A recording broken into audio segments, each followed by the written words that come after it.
Welcome to episode 12 of the Hail Married podcast. I'm the Toves, and I'm joined by my college football loving wife, the A Toves. We're excited to be back talking UTSA Roadrunner football together and looking forward to what's so far been a much hyped season. All right, for our first segment for the podcast, let's talk 2021 season preview. Look, we'll be the first to admit that we could go X's and O's on this, but that's not really our strength. So, first off, let's talk overall team thoughts. Do you have any thoughts about the offense, defense, special teams, coaching staff? I think overall, everything that we've seen through spring camp and fall camp, indicates that we're not going to see anything radically different than what we saw in 2020.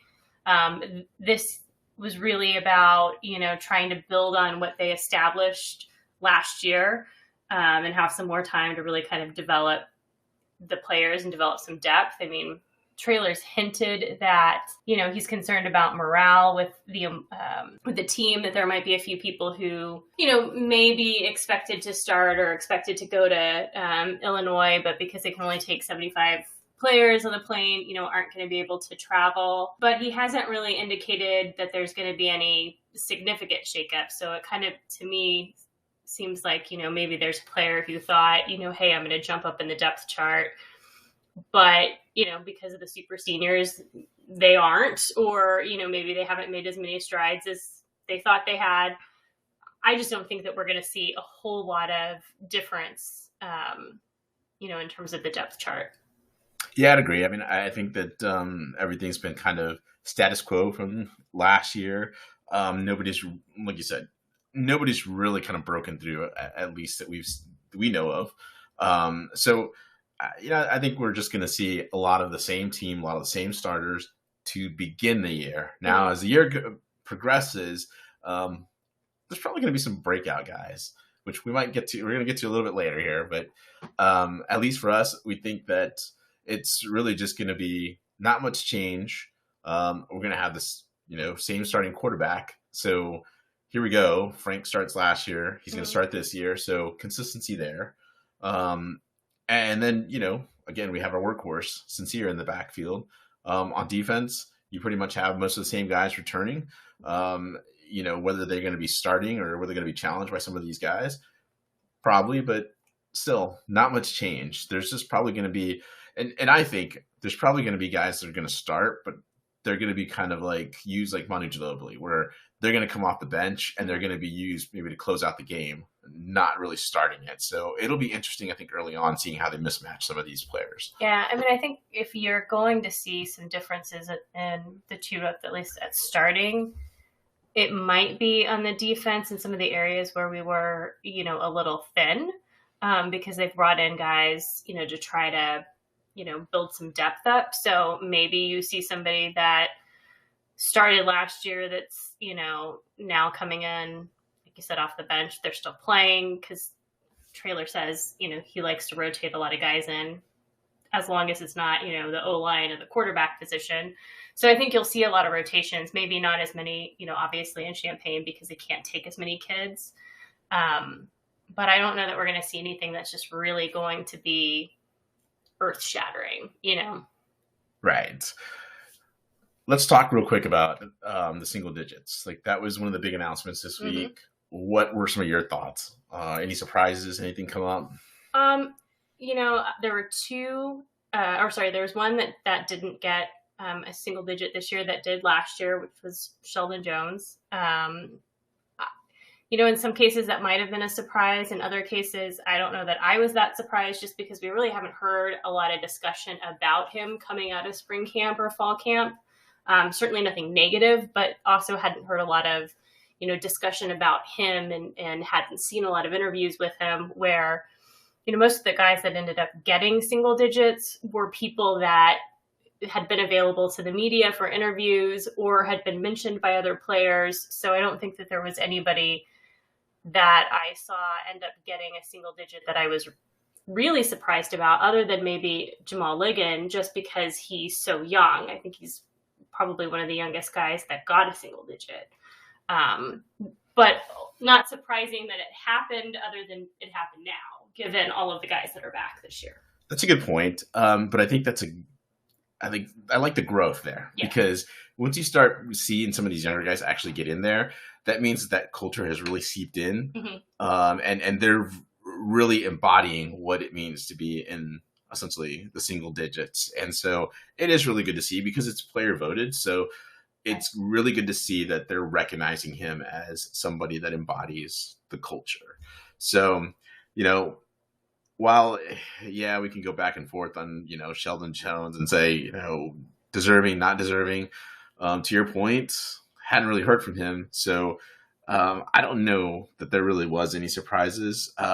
Though it is, I won't say it's a surprise, or maybe it is, but to see both your quarterbacks, your top two quarterbacks in there and your top two running backs in there, I think maybe at least for the top two quarterbacks kind of raises your eyebrow a little bit going, is that a controversy? Yet it doesn't feel like one because I think we know that it's Frank. So no matter what, so maybe it's just the leadership that these two are bringing. And because of it, their differing styles, that's what really spoke to a lot of these guys. Yeah. I mean, I don't, in other schools, it might seem very controversial, but you don't see Frank and Josh as being, in competition in a negative way. They seem like to adversaries. be it's not adversarial. They're very, they say that they are very close, and that's, what you constantly hear. I think this, speaks to the fact that they're, both advocates for each other. They're both leaders, and you can have feelings about who's the right guy to go with, but it's not a clear cut. This one is, miles ahead of the other one, kind of, where I think, again, you see them very close in terms of the competition, who could be the starter. And the good thing for us is that, if Frank does get hurt, we're going to feel confident that we do have a backup, not that anybody wants that to happen, but, a lot of times you see schools where the starting quarterback goes down and the season derails, right after that. And so, I think we know that that's not going to be an issue. I think it's just fun fan speculation. It's fun to put it on Twitter. It's fun to talk about it on the tailgates, talk about it just anywhere, message boards, whatever. But in reality, you see what the team really is, and that's that it's Frank's team. We can all think that it should be somebody else, but hey, this is who the coaches feel comfortable with, and that's who we roll with, and I think we're good. And from a leadership perspective, I think there's been questions about Frank in terms of his passing, but there's never been questions about Frank in terms of his leadership. He's obviously somebody that the players see as a leader, somebody the coaches see as a leader, and he seems like an all-around good guy. So. Yeah. Before we kind of close this piece right here, I just want to say, we haven't talked special teams, but I mean, returning both your essentially big time kicker and punter, there's not really a lot to say except for we just expect that there's going to be the same consistency that we saw last year, which is, again, making field goals and, from Duplessis, and then, just change the field from Dean. Well, but I will say on that, even Traylor has said in his interviews that he wants to see an elevation in special teams play. But I think when he's talking about that, he's obviously not talking about Dean and Duplessis. What he's talking about, in my opinion, is the punt returning, the kick returning, the blocking. And, I think that's where there's still, specifically on the returning, I think there's still some question marks about, who are the right players. What does that, what could that look like? What should that look like in the future? Because, I think we can elevate pieces of the special teams to match the play of Duplessis and Dean. That's a good point. I would also add to the fact that when you talk about the returners, it's almost like trying to balance whether you want someone really dynamic, but maybe not as sure-handed back there, or do you want somebody sure-handed, but lacks the dynamic play ability. So I would argue, and I think I shouldn't even say argue, I think everybody knew that the last year we weren't about dynamic. It was about, let's just make the catch, take the field, and we move forward. Right. So maybe that's the approach we take this year. I would imagine, though, that we're probably going to look to get a little more dynamic in the punt returns, just so we can change the field again there, too. We want to have some sort of threat. So, we'll see where it goes from there. So with that, let's transition now to opponents. Last year at the end of our last episode we had, we kind of did some previews or whatever, but we didn't really know what the opponents were going to look like, except the fact, I guess one really big fact was all these games are going to be winnable. Not necessarily we're going to win them, but they're winnable, and that we're at least have an opportunity to be in these games. So that said, out of the opponents, anything that kind of stands out for you? Well, obviously we're going to get our first look here at Illinois this weekend, which, is going to be an interesting game against Nebraska. Illinois, they're a question mark to me because they're changing coaches. And anytime you change coaches, you don't know how the players are going to respond. They have the luxury of having 20 super seniors back or whatever the number is. But there's also been discussion about the fact that, there are new coaches coming in and he's changing the scheme to a pro style offense. And he's also changing to a 3-4 defense. So, you just don't really know what that's going to look like and how that's going to transition in terms of their ability to execute on the field. Again, you would anticipate, because there are so many seniors coming back, that maybe they can execute those changes at a higher level than they, would if it was younger guys coming in. But I see them as kind of a really big question mark just because, we don't know how they're going to handle that. Good point. I will say Western Kentucky and Bailey Zappi should be interesting. Just in that, obviously, because Western Kentucky took Houston Baptist offense and brought it over, offensive coordinator, see Bailey Zappi, 2 top wide receivers. So it'll be interesting how it translates to Conference USA. But I guess to me, the question around them is, does the hype live up to what the field is going to play out to? So I think it'll be interesting to watch them. Obviously people have them, I say a lot of college fans just have them up high in Conference USA. They're like picked to finish second in the East. Which is pretty high, I think. I would imagine they're third, right around FAU. I think FAU and them are going to be battling out there for second or third, maybe higher.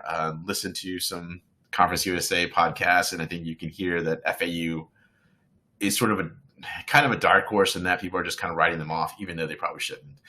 But now you have here Western Kentucky, and I think it's just that flash around it. You brought Bailey in. He's just going to be a gunslinger everywhere. I mean, if he is, and it brings a lot of excitement, great. Whether it's going to bring a lot of wins, who knows?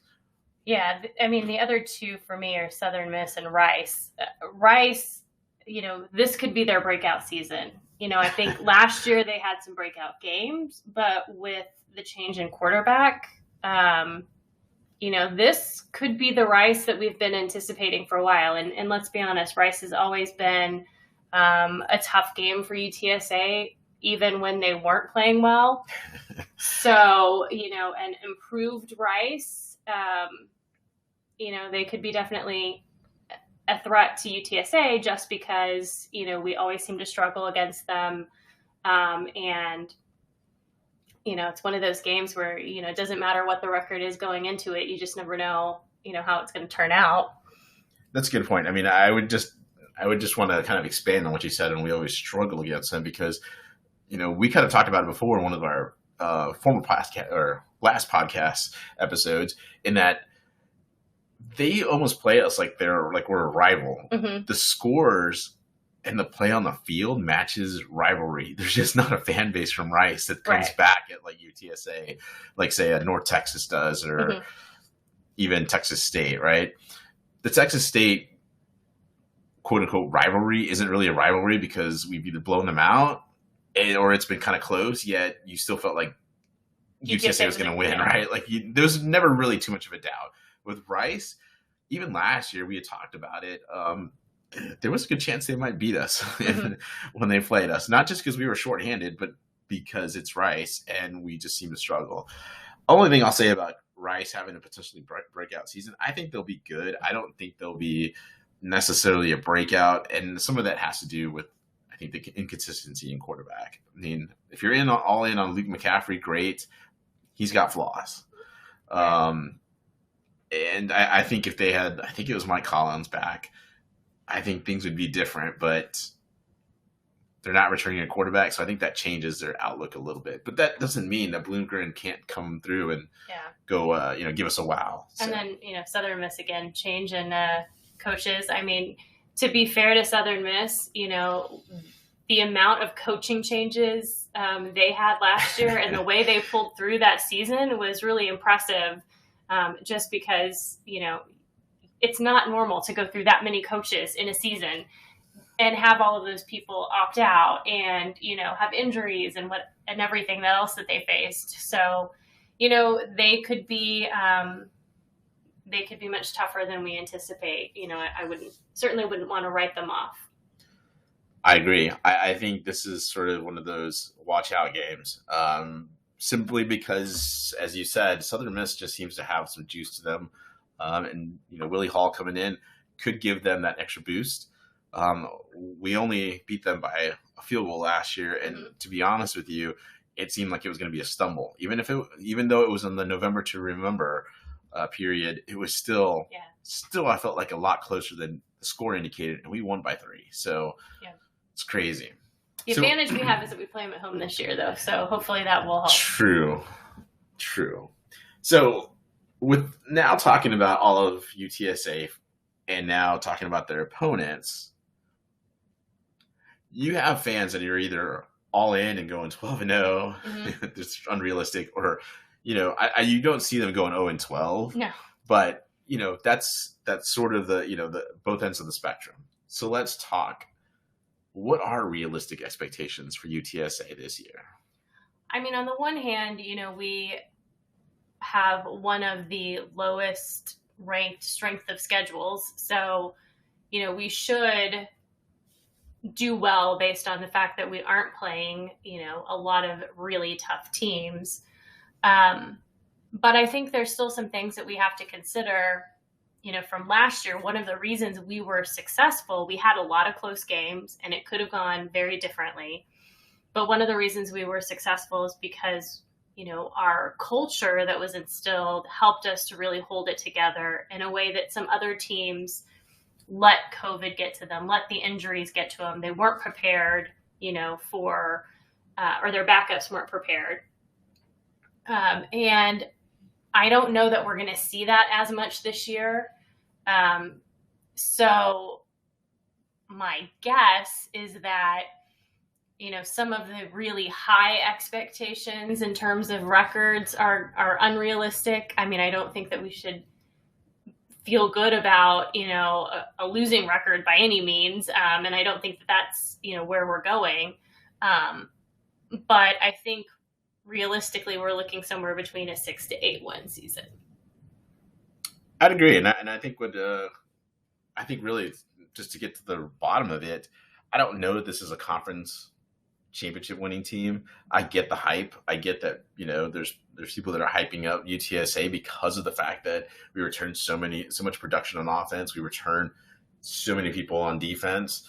I think it's the realistic expectation for UTSA this year, as you said, 6 to 8 wins and a bowl bid. Yeah. I think anything less than that, and then I think we start looking back at the season and saying, okay, where did it go wrong? Yeah. Did we, again, get bitten by quarterback curse? Did we, something else happen that caused us to derail? So any other final thoughts there? No. Okay, now that we've talked expectations, let's have a little fun with this.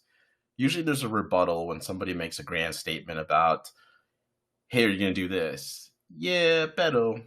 So I really want to turn this segment the big questions that UTSA needs to answer in 2021. With the first question, I'm going to throw this out there to you and then hit you with a couple facts. Can UTSA take the next step by beating a team with a winning record? UTSA hasn't beaten a team with a winning record at home since 2017, which is Marshall, and then on the road since 2016, which was Middle Tennessee.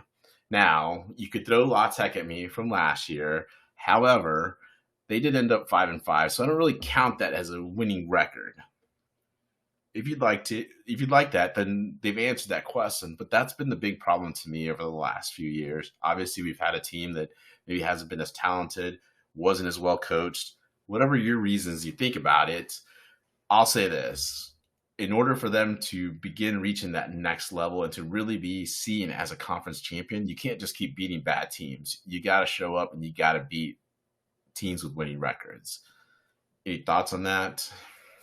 No, I agree. I mean, I think they will, because we did beat La Tech last year, so it became close. I mean, I'm not saying they had a winning record. But I am saying that because we were able to do that with them, I think we can take that next step.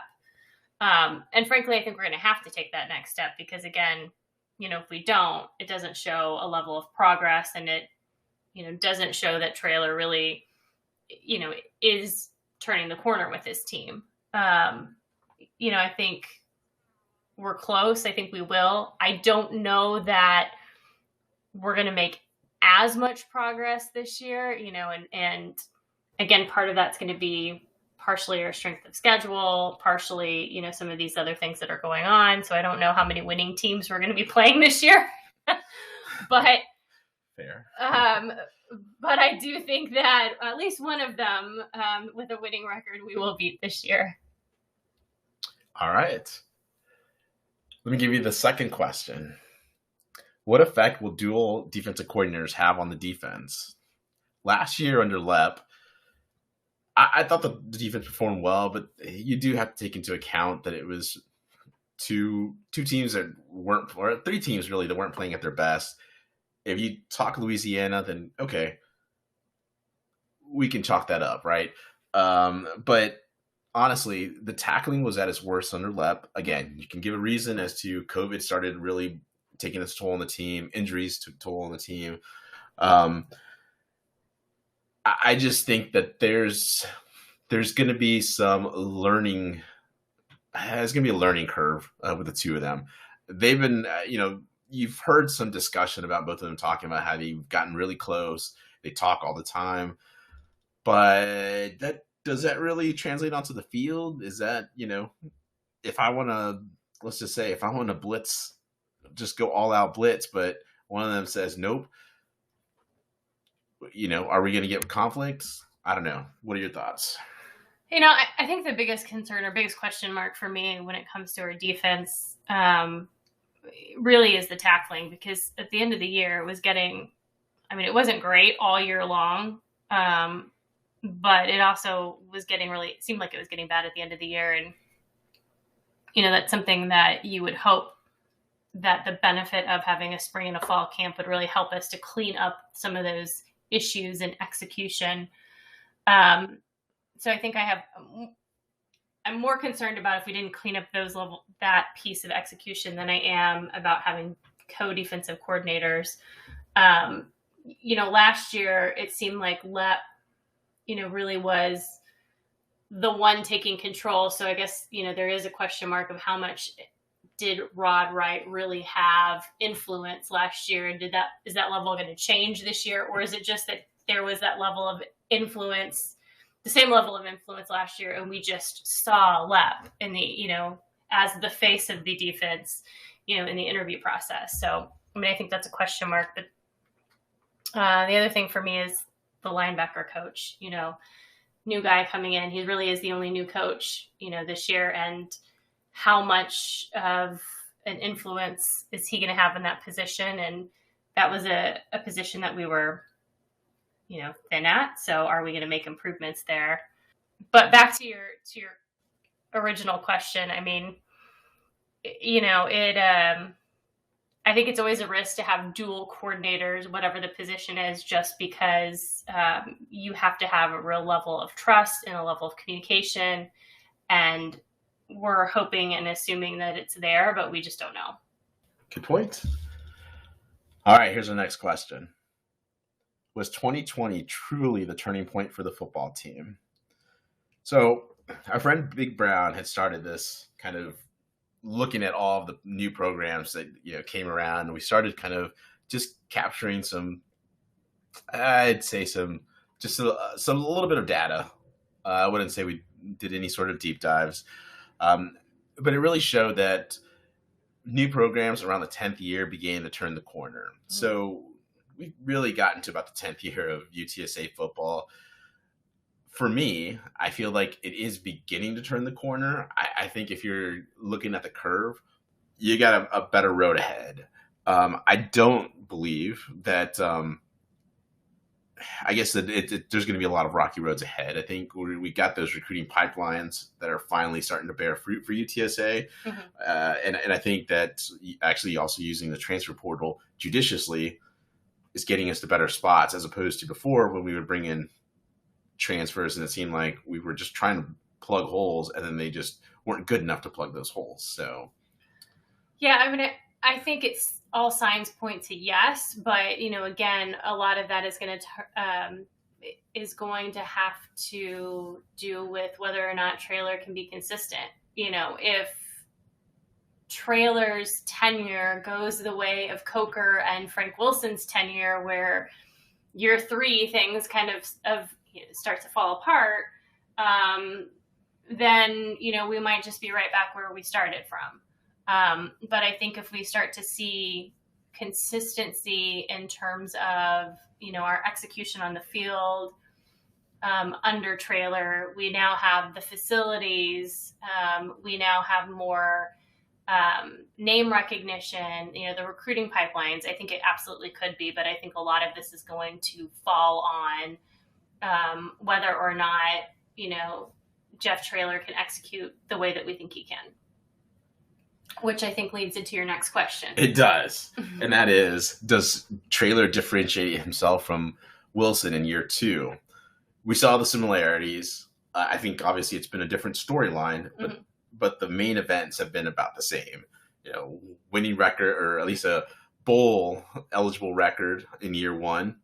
And then you went to the bowl game, lost, though it was a close loss to your bowl opponent. So, and a much stronger bowl opponent than what Wilson faced. Yeah, absolutely. So, like I said, the storyline's different, but the events are the same, and you can kind of look at that and say, "Oh, it's starting to happen again." Where the second year is looking like they could mirror each other. With that said, how do you feel about that?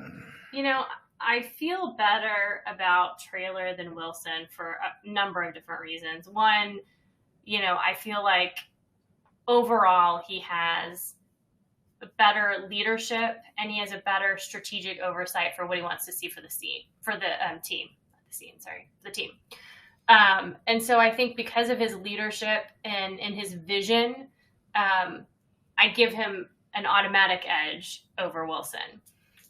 The other thing with Wilson, and I could be misremembering this, so you tell me if I'm wrong, but wasn't 2017 the year where we literally went down to the day of before he said that Dalton was going to be the starter? It was the year before. It was the year before. Okay. All right. Well, I think just, the fact that he kind of believes in his players, he believes in the team, he has a vision for the team. I think those are the things that are really going to set him apart from Wilson and where we went with Wilson.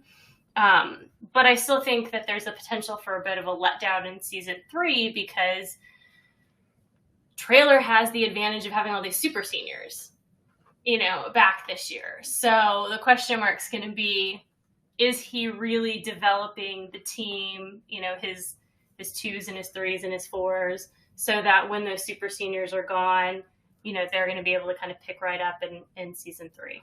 The only thing that gets me, I would say, here in year 2 that gives me pause is that he actually gave percentages of how he wants his offense to run, which was odd. He talked about run versus pass. He wanted 65% run versus 35% pass, which I thought was odd that he would actually come out and say that. We've talked to Barry Lundy before. For COVID, we got a chance to speak to him. We joked around with him, but he talked about, hey, if this is working, we're going with that. If this is working, we're going with that. So he really wasn't looking at percentages at the time. Now things can change because he hadn't had any sort of training with the team. He had probably just basic knowledge of the players. Now that he's had a season, Right. it's interesting, I think, whether that holds true.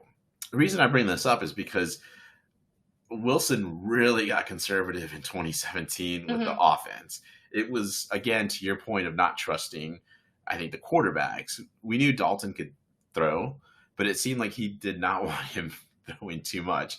And I think a lot of it was based on, I have this defense, which ended up being the best defense in UTSA, statistically the best defense in UTSA history, and really wanted to keep them off the field. So he had a very conservative offense. The problem is it didn't really execute. So it'll be interesting again to see.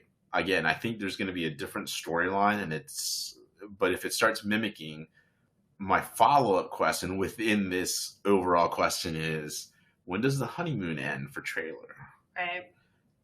Well, I think the honeymoon could end after this year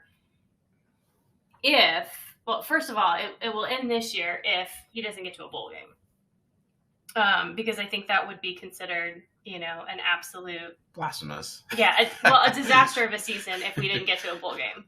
If it's because we don't get to go to a bowl game because COVID, that would be one thing. But Right. if it's because we don't earn a bowl bid, I think that would be disastrous for him. But I think the next, let's say we get to the bowl game, we at least meet the expectations we, think we can achieve this year, or the minimum expectations.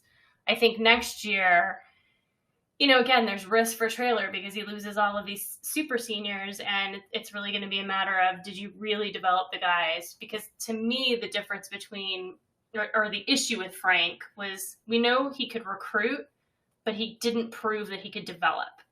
And because he couldn't develop, the team never progressed. And he just kept trying to bring in new recruits, and, he was putting everything on the shoulders of Rashad and Sincere, and those guys are exceptional and can step up and carry a team probably without needing as much development as some others.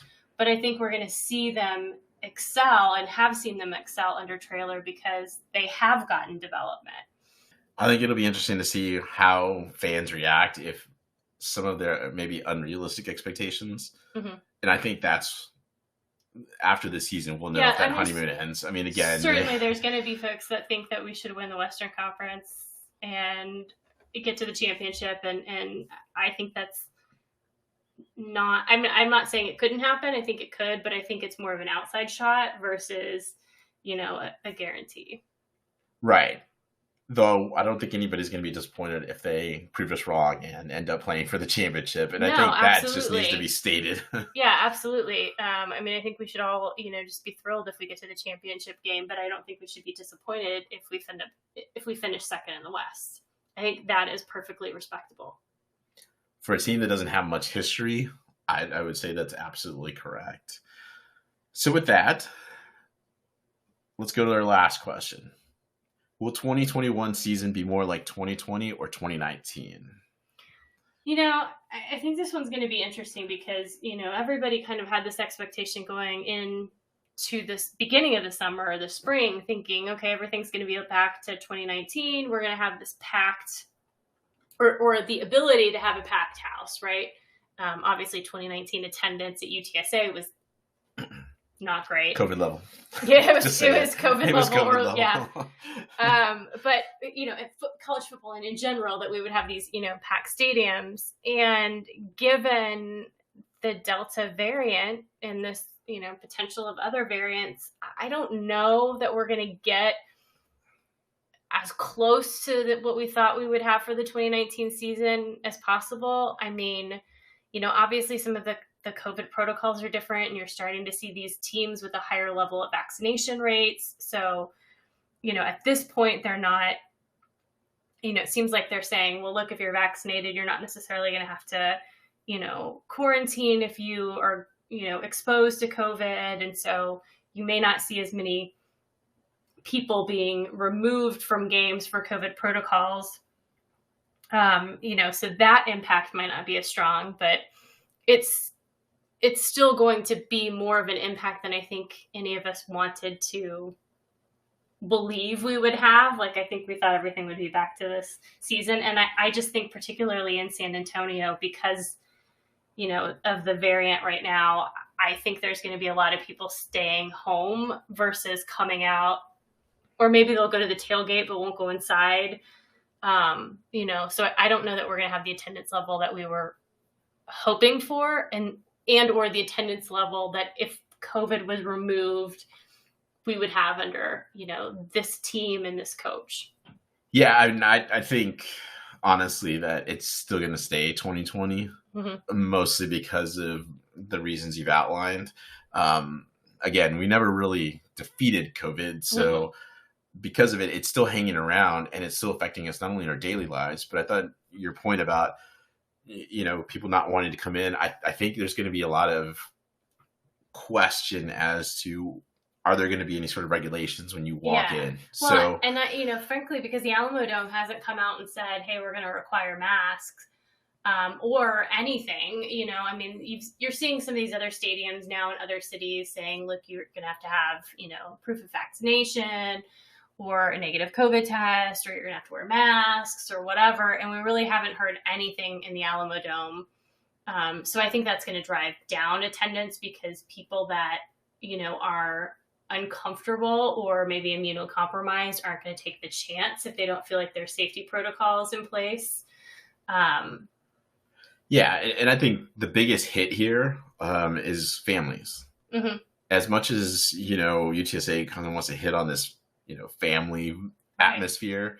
Because you still have kids that can't get vaccinated, Yeah, and you're seeing school districts that are either canceling or closing down schools and going back virtual for a couple weeks, or doing, even UTSA has done that. The first couple of weeks, the first, I think 3 weeks actually, I should say, are virtual. So with all that flying around, I think it'll affect attendance, especially early on. We'll see how it progresses, but someone tells me that, again, you're going to look at it 2020, but it's mostly going to be from the stands, especially UTSA. You'll see that effect of people just not showing up, and that'll be unfortunate. But hopefully the team doesn't take much from it. Hopefully they just they take a wider view and understand why this is happening, as opposed to not because you guys aren't good. It's because there's other things in the world that are going on, and that's what's preventing us from doing this. All right, 5 big questions for us to ponder as the year progresses. And at the end of the year, we'll take a look back at them and see if they were answered, or if we think that something different is coming out of these. So now let's shift gears and let's talk about our surprise players. We decided to do something a little different, and we're picking players that we think are going to bust out from each, the offense, defense, and special teams. We dug deep here. We did some big time research. Not really, but we just looked at some of the interviews and looked at how some of the players have been coming along, and we're going to take some swings here as to who we think is going to bust out this year. So without further ado, I will give Atopes the first pick on offense that she gave. Well, and let's also make it clear, we're not trying to shoot for starters necessarily. These are, kind of your dark horse. Good point. Breakout candidates, right? So on offense, I picked Oscar Cardenas. He did play in all 12 games last year, but he only had one start. He had 3 receptions for 46 yards. And, one of the things that I think, we've heard a lot of great things about Oscar, first of all, from, feedback during camp. Leroy Watson has praised him and has said, how great Oscar is and how he's developing. The other thing I think I'm predicting is going to happen with the tight ends this year, now that we know that Frank is the starter. And, we know that Frank is much more comfortable with shorter passes. I think that gives us the opportunity to maybe have some more double tight end sets. So I think that's going to give more playing time, potentially to Oscar, even if, Leroy is still kind of the primary starter. I think you might see Oscar more in the with more playing time.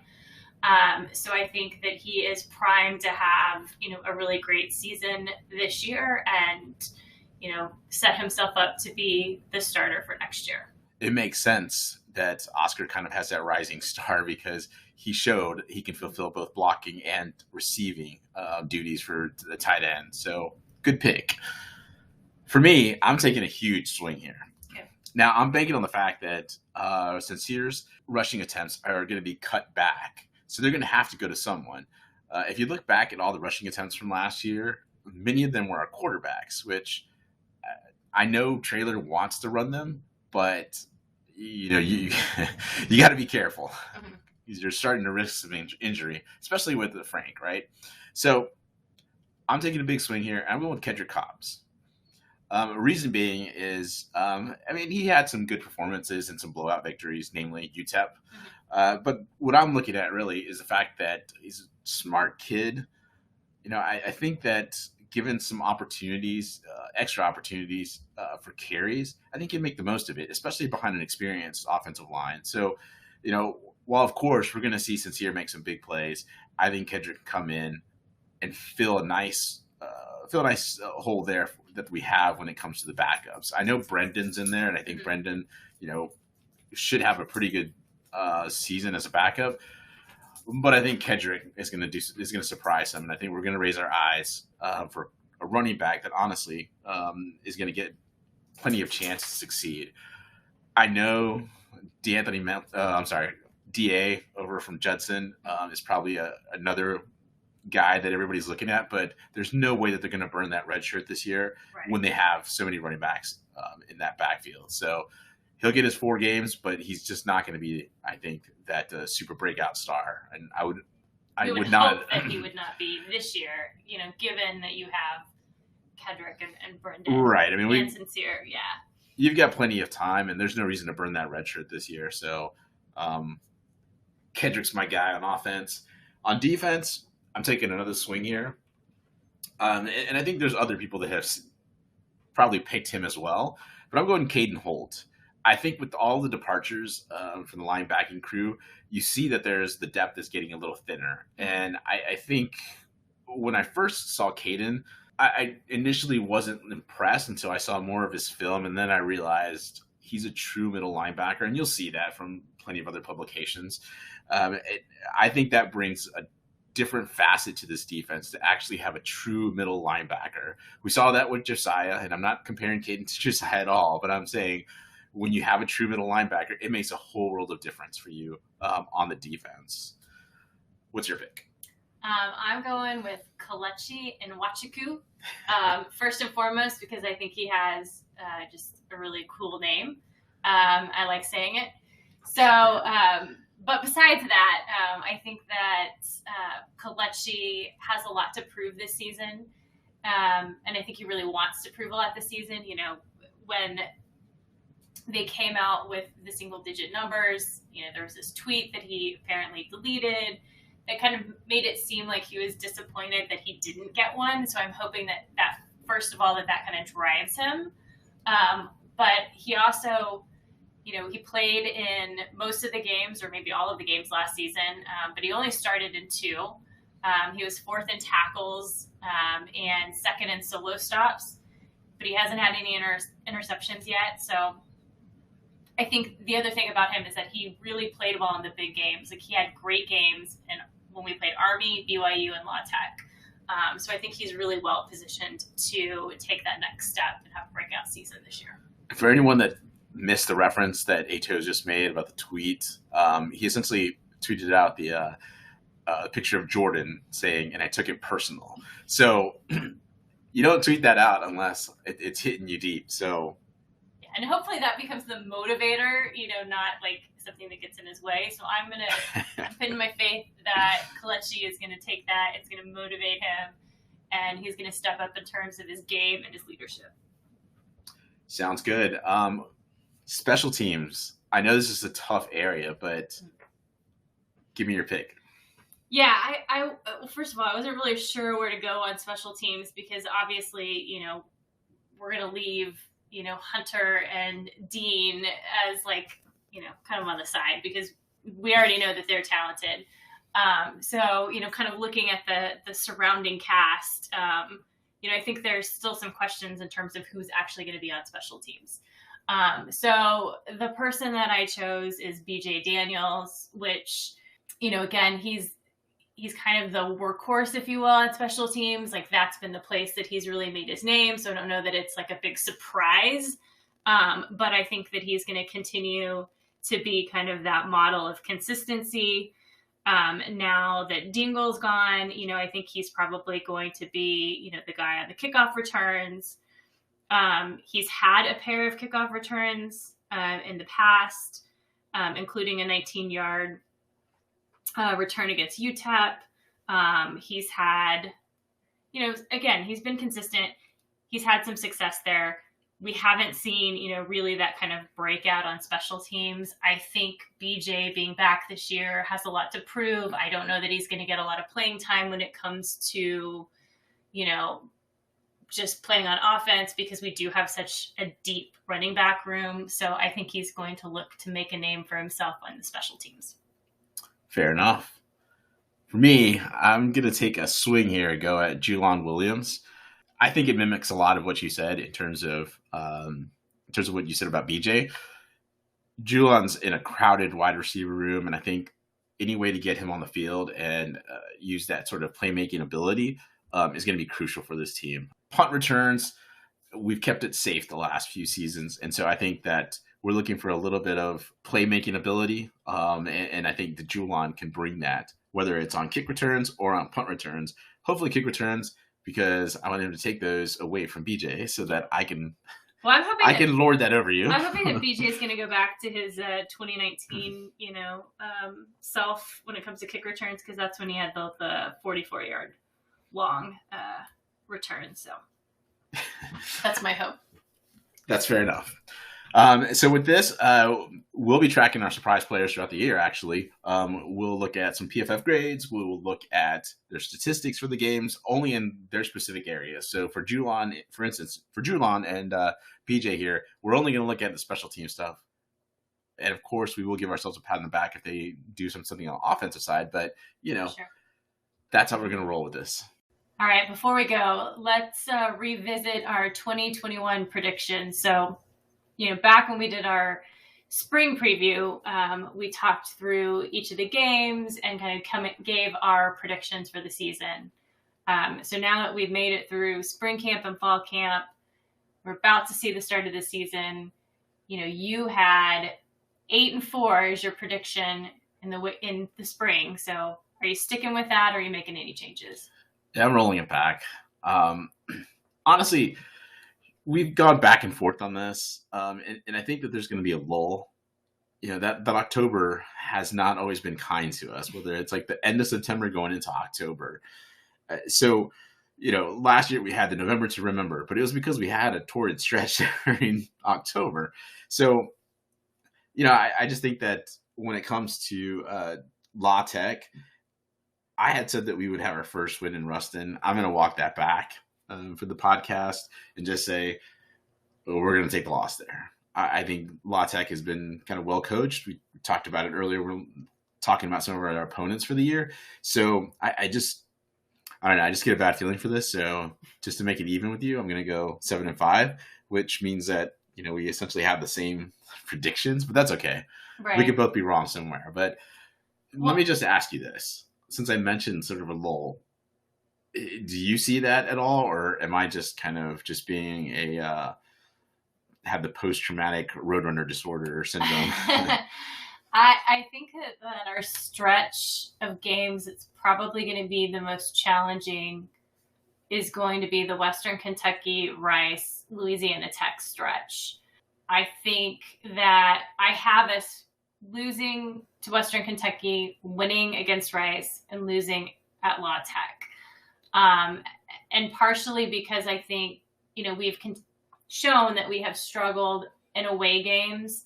And so, I think there could be a lull there. Although those, that Western Kentucky game, we could win that and then we could lose Rice. Like, we could kind of go back and forth there. I feel like that's they could be flip-flopped. But I just wouldn't be surprised if we went 1-2 in that stretch, and then the second kind of 2-game back-to-back issue is Southern Miss and UAB. Southern Miss, we have the advantage of playing them at home this year, but, like we talked about earlier, they now have a consistent coach. They've got, hopefully they'll have their guys back. It could be a different team. UAB we know is going to be tough. They've got the most consistency across the board in Conference USA in the West. And then there's always the wild card of North Texas. I think we win that game, but North Texas, Rice, those two teams, like they tend to give us more challenges than they really should at times. So it's the Texas Triangle, and we have them winning all 3 games, which we've never done that before. So right. That's interesting. And I agree with you. I think Western Kentucky, Rice, and La Tech, you've got essentially what we believe to be a high-flying passing game from Western Kentucky, mm-hmm. a physical Rice team, mm-hmm. and then La Tech, who I think is probably going to be a little mix of both. So, I mean, it's going to be a tougher stretch than I think we imagined because it's Conference USA. Now, I agree with you. I think at the very end, though, Southern Miss, UAB, and North Texas, I would say UAB sounds the most imposing. Sure. We have them at home. And, there's a lot of analysts that are predicting them to essentially be coming in to play for the championship game or the appearance, in a championship game. I think we might be out of it by that point. Southern Miss is going to be a tough game. You talked about some of the guys who were missing last year. And North Texas, they haven't won there since 2013. And there's been some tough games in between. There was 2017 when it was a heartbreaker. And then we were there for the 2019 game when everything just fell apart and we just got completely blown out. So it's those games you go back to and look at and say, that's been our history. Mm-hmm. That's been sort of, this is where we might stumble. Well, and the other thing with North Texas, we've got them at that Thanksgiving weekend where you traditionally play, your rivals, right? Which I think is a perfect time for us to be playing North Texas. But anybody who watches college football, whatever school it is, knows that rivalry week, Thanksgiving, like there can be chaos. So you got to keep your head in the game. We are a much more talented team than North Texas. We're a better coach team than North Texas, particularly this year. But if something's going to go haywire, it could be that game. Although I think there's more risk with Rice than with North Texas when you look at those, Texas teams. I still question that Phil Bennett hire in defense for North Texas. I mean, I can't say that enough. You just don't retread a coordinator and then think that they're out of the game for like a few seasons and think they can come back. So I think that'll swing our way. All right. So what's your Hail Mary shot for this season? So this was a tough one because we obviously talked about surprise players. For me, I don't think it's going to be necessarily a bust out, but I know that Traylor came out and said 65-35 rush. I think by now I can't really get behind that enough to say that I think it's going to be Cephas that goes over 900 yards receiving and essentially establishes a new school record. I know that we have Harris there at quarterback, and we all talk about his passing. We have Josh as a backup. We have Lowell as a backup. But I think between the three, we're going to have to get some sort of consistent passing game, and I think that Cephas breaks it. And this is what he does. I think he will take it. I think there's going to be too much focus on Franklin this year. So Josh is going to go over 900. I said in our way too early predictions, I said Sakari was going to go over 1,000. I just don't see that happening. I think Cephas squeaks over 900 in the bowl game. I'm going to go with this is going to be the differentiator between Wilson and Traylor. We're going to make it to a bowl game in year 2, and we're going to win. Mark it down. Mark it down. All right. Well, thanks for joining us on the Hail Mary podcast. We look forward to the rest of the season and talking to you guys again after we get to see the Illinois game in person in Champaign. We will be there. I'm A-Toes. And I'm the Toes. Thanks for joining us.